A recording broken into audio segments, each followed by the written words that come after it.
మీ ఇంట్లో ఒక శిశువు జన్మిస్తే మేము పురుడు చేస్తాం, ఒక పిల్ల పెద్ద మనిషి అయితే సమృద్ధ దావత్లు చేస్తాం, మీ ఇంట్లో ఎవరైనా చనిపోతే దురదృష్టవస్థతి కలిగితే మేము శ్మశానంకి వచ్చి గుండు చేస్తాం. మరి అదే కార్పొరేట్ వ్యవస్థ మీ శ్మశానంకి వస్తుందా, మీ ఇంటికి వస్తుందా? ఈ కార్యాలందరూ ఎవరు చేస్తున్నారు? రోజు కుబ్దుల్లాపూర్ నియోజకవర్గం పరిధిలో ఒక చీప్ అండ్ బెస్ట్ అనే ఒక సంస్థ కార్పొరేటు సెలూన్ పెట్టుబడిదారుడు మా నియోజకవర్గంలోకి దూసుకొచ్చి మా అందరి నాయ బ్రాహ్మణుల కొట్టేదానికి, మా జీవనాధారాన్ని, మా కుటుంబాలను రోడ్డు మీద పడేసేదానికి ఆయన ప్రయత్నం చేస్తూ ఉంటే మేము శాంతియుతంగా మేము పోలీస్ యాజమాన్యం దగ్గర పర్మిషన్ తీసుకొని నిన్న అడ్వాన్స్గా మేము అనుమతి తీసుకొని ఇక్కడ శాంతియుతంగా ధర్నా కార్యక్రమం చేయబడింది.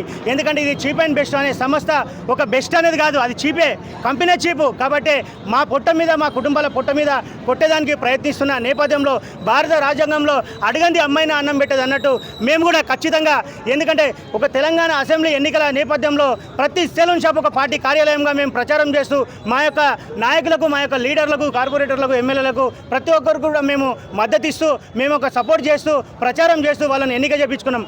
ఎన్నడూ కూడా మేము మాకు అది కావాలి ఇది కావాలని మేము అడగలే, మీకు నాయకత్వం రావడమే మా యొక్క అంతిమ లక్ష్యం అన్నట్టు మేమందరం కూడా పోరాటం చేసినాం. ఎందుకంటే ఈ కార్పొరేట్ బిల్డింగ్ యాజమాన్యాలు కూడా, కస్టమర్ వినియోగదారులు కూడా ప్రతి ఒక్కరు కూడా గ్రహించాల్సిన విజ్ఞప్తి ఏమిరా అంటే, అది మీ ఇంట్లో ఒక శిశువు జన్మిస్తే మేము పురుడు చేస్తాం, ఒక పిల్ల పెద్ద మనిషి అయితే సమృద్ధ దావత్లు చేస్తాం, మీ ఇంట్లో ఎవరైనా చనిపోతే దురదృష్టవస్థతి కలిగితే మేము శ్మశానంకి వచ్చి గుండు చేస్తాం. ఇవన్నీ కార్యక్రమాలు, మీ ఇంట్లో ఒక వివాహం జరిగితే పెళ్లికి వచ్చే మైలపోలు తీస్తాం. ఇదే మాదిరిగా ఇదే మాదిరి కార్పొరేట్ సంస్థలకు వాళ్ళు ఇచ్చే కిరాయిలకు మరి మీరు ఆశపడి మీరు బిల్డింగ్ ఓనర్లు ఇచ్చి మా పొట్ట మీద కొడితే మరి మేము ఎక్కడ పోవాలి? మరి ఇవన్నీ కార్యక్రమాలు మన తెలంగాణలో హిందూ ధర్మం ప్రకారంగా ఉన్న ఆచారాలకు వాళ్ళు విరుద్ధంగా పనిచేస్తారు. మేము వీటికి అనుసంధానంగా మా నాయ బ్రాహ్మణ వ్యక్తులు కూడా పనిచేస్తారని కూడా నేను ఈ సందర్భంగా ప్రజాముఖంగా కూడా ఈ కస్టమర్ వినియోగదారులకు, బిల్డింగ్ యాజమాన్యాలకు కూడా వీళ్ళందరూ కూడా తెలియజేస్తూ ఉన్నాం. ఎందుకంటే మా కులవృత్తే మా జీవనాధారంగా, మా తాత ముత్తాతల నుంచి కూడా వంశ పరిపర్యారంగా కూడా మా కులవృత్తిని మేము జీవనాధారంగా కొనసాగిస్తున్నాము. మా హోప్ మొత్తం కూడా మా దుకాణమే. ఒక పిల్లలను చదివించుకోవాలన్నా, ఇంట్లో ఇయ్యాలన్నా మాకు మా నాయ బ్రాహ్మణ రాష్ట్రంలో అత్యధికంగా ఒక ప్రాధాన్యత కలిగిన కులము ఒక నాయ బ్రాహ్మణ కులం. ఏదైతే దేవాదాయ శాఖ వ్యాప్తంగా చూసుకున్నట్టయితే నాట్ ఓన్లీ తెలంగాణ రాష్ట్రం, దేశవ్యాప్తంగా కూడా, తెలంగాణ రాష్ట్ర వ్యాప్తంగా ఒకటే అని మేము విన్నవించట్లేదు, దేశవ్యాప్తంగా కూడా ఏ దేవస్థానం కూడా పొద్దున సుప్రభాతం లేకుండా, సాయంత్రం అర్యరాసనం లేకుండా ఏ దేవస్థానం కూడా ఓపెన్ చేయరు, ఏ దేవస్థానం కూడా ప్రారంభించారని కూడా, క్లోజ్ చేయరని కూడా మేము ఈ సందర్భంగా ఈ ప్రభుత్వం ద్వారా కూడా కస్టమర్ వినియోగదారులకు కూడా మరియు బిల్డింగ్ యాజమాన్యాలకు కూడా, ప్రజలకు కూడా మేము ఈ సందర్భంగా అంతర్జాతీయ మీడియా ముఖంగా, మేము ఈ ఎలక్ట్రానిక్ మీడియా ముఖంగా కూడా మేము అందరికీ విజ్ఞప్తి చేస్తూ ఉన్నాము. అదే మాదిరిగా ఎందుకంటే మాకు కూడా తక్షణమే రాష్ట్ర ప్రభుత్వం కూడా, తెలంగాణ రాష్ట్ర ప్రభుత్వం కూడా ఏవైతే చౌరణ చట్టాలు ఉన్నాయో ఐపీసీ సెక్షన్ 26, 29 ప్రకారంగా నాయ బ్రాహ్మణులకు కూడా ఒక చట్టం కేటాయించాల్సిందిగా విజ్ఞప్తి చేస్తూ ఉన్నాం. మేము కూడా అన్ని రంగాలలో ఉన్నాం, మాకు కూడా రాజ్యాంగపరమైనటువంటి హక్కులు ఉన్నాయి. ఖచ్చితంగా మా హక్కు మేము సాధించుకునేంత వరకు కూడా మేము యుద్ధం చేసేదానికి, ధర్నా చేసేదానికి, తెగించేదానికి చెప్తున్నగా ప్రతిదాన్ని కూడా మేము సిద్ధంగానే ఉన్నాం. అది ప్రతిది కూడా సబ్జెక్టు ప్రకారంగా కూడా నేను ఈ అంతర్జాతీయ మీడియా ముఖంగా కూడా నేను ప్రజలకు మరియు మీడియా మిత్రులకు మీడియా ముఖంగా రాష్ట్ర ప్రభుత్వానికి కూడా నేను విన్నవిస్తా ఉన్నా. ఎందుకంటే ఈ కార్పొరేట్ సంస్థలకు మీరు మడియలిచ్చి మా పొట్టన కొట్టకండి. మీ తాత ముత్తాతల నుంచి వెళ్ళి మీకు కాలు గోరు నుంచి నెత్తిల వెంటికే వరకు కూడా మేము సేవ చేస్తూ మా కులవృత్తిని, మా జీవనాధారాన్ని గడుపుతున్న నేపథ్యం మా పొట్ట మీద కొట్టకండి కూడా నేను బిల్డింగ్ యాజమాన్యాలకు, ఓనర్ల గారికి కూడా నేను మరీ విజ్ఞప్తి చేస్తూ ఉన్నా. తక్షణమే రాష్ట్ర ప్రభుత్వం గుర్తించి నాయ బ్రాహ్మణ వృత్తి నాయ బ్రాహ్మణులే చేసుకోవాలి అనే మాదిరిగా, అది కూడా మినిమం ఇతర ఏది ఉన్నా కానీ మినిమం సామాజిక దూరంలో మరి నాయ బ్రాహ్మణ వృత్తి నాయ బ్రాహ్మణులే చేసుకోవాలి అనే మాదిరిగా మాకు కూడా ఒక ప్రత్యేక చట్టము తక్షణమే ప్రకటించాల్సిందిగా కూడా మేము రాష్ట్ర ముఖ్యమంత్రి యనమల రేవంత్ రెడ్డి గారికి మరియు దేశ ప్రధానమంత్రి నరేంద్ర మోడీ గారికి కూడా మేము విన్నవిస్తూ ఉన్నాము. ఎందుకంటే మేము కూడా ఏ విషయంలో మేము తక్కువ కాదు. మీరు చెప్తున్నా కదా, గల్లీ నుంచి ఢిల్లీ వరకు ప్రతి సెలూన్ షాప్లో పార్టీ ప్రచారం జరుగుతుంది ఎన్నికల సందర్భంగా. కాబట్టి మరి నాయ బ్రాహ్మణ కులానికి కూడా ఎందుకు మాకు అంటూ ఒక ప్రత్యేక చట్టం ఎందుకు ఇవ్వట్లేదు, ఎందుకు కేటాయించట్లేదు, ఎందుకు మేమంటే లెక్కలేమా, ఎందుకు చెప్పండి. కాబట్టి ఈ కార్పొరేట్ సంస్థలకు, బిల్డింగ్ యాజమానులారా, మీరు ఒకవేళ మడిగా ఇచ్చినప్పటికీ ఆ పోలీస్ స్టేషన్ పోతాడు, అడ్వకేట్ అంటాడు, ఇంకోటి అంటాడు, మీకు ఏమైనా కానూన్ ఉంటే రండి అని చెప్పి పోలీస్ అధికారులు అంటారు, పై అధికారులు. కాబట్టి మాకున్న కానూన్ ప్రకారంగా మా కానూనే మేము ప్రభుత్వానికి తక్షణమే అంతర్జాతీయ పత్రికా విలేకరులు కావచ్చు, ఎలక్ట్రానిక్ మీడియా ముఖంగా కూడా మేము ప్రభుత్వం దృష్టికి తీసుకొస్తున్నాము. తక్షణమే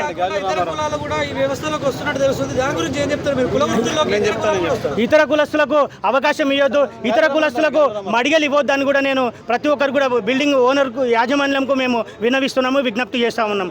ఎందుకంటే ఇందాక చెప్పిన మాదిరి మీ ఇంట్లో శిశువు జన్మిస్తే పురుడు చేస్తాం, పెద్ద మనిషి అయితే సమృద్ధ దావా చేస్తాం, పెళ్ళి అయితే ఒక మైలపోలు రాస్తాం. మీ ఇంట్లో ఏదైనా దురదృష్ట వసతి ఏదైనా ఎవరైనా చనిపోతే శ్మశానికి వచ్చి గుండె చేస్తాం. మరి ఈ కార్యక్రమాలని మన హిందూ ధర్మం ప్రకారంగా, ఇది మన తెలుగు సాంప్రదాయం ప్రకారంగా, సంస్కృతి ప్రకారంగా మేము ప్రతి ఇన్ని కార్యాలు చేస్తాం. మరి అదే కార్పొరేట్ వ్యవస్థ మీ శ్మశానంకి వస్తుందా, మీ ఇంటికి వస్తుందా? ఈ కార్యాలందరూ ఎవరు చేస్తున్నారు? ప్రజలు, బిల్డింగ్ యాజమాన్యాలు, కస్టమర్ వినియోగదారులు కూడా ఒకసారి గుర్తించి న్యాయ బ్రాహ్మణులకు కొట్టకుండా న్యాయ బ్రాహ్మణుల హక్కు, మా కులవృత్తి, మా జీవనాధారం అని కూడా మేము ఈ సందర్భంగా తెలియజేస్తూ, మీరు కూడా ఒక్కసారి బిల్డింగ్ యాజమాన్యులారా మీరు కూడా ఒక్కసారి గుర్తించి మరి మీకు అంతర్జాతీయ మీడియా ముఖంగా మీ దృష్టికి తీసుకురావడం జరుగుతూ ఉంది. కాబట్టి మీరు కూడా గుర్తించి ఈ కార్పొరేట్ సంస్థలకు సెలూన్ షాపు, ఫ్రాంచైజ్, ఇంకోటి రకరకాల